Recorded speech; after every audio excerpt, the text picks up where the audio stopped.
think there's anything new that came out of Secretary Yellen's rhetoric this time? There is a general attempt to scale down the geopolitical and the geoeconomic standoff, but fundamentally nothing has changed. The CHIPS Act in the United States is a protectionist act.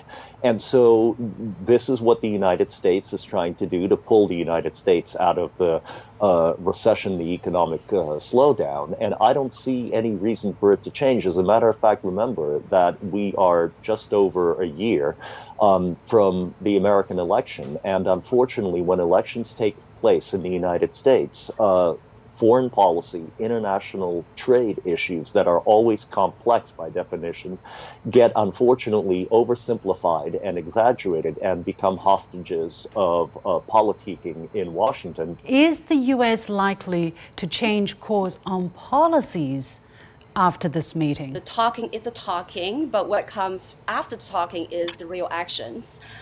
So I think, for one, when it comes to tariff issues, if the United States is really, clear on the no decoupling aspect, then I don't think they should continue to impose tariffs on over $300 billion worth of Chinese exports. So I think if there's any actions to show, the U.S. is not engaged in decoupling and do not want to gain economic advantages over China, then they should work on the tariffs.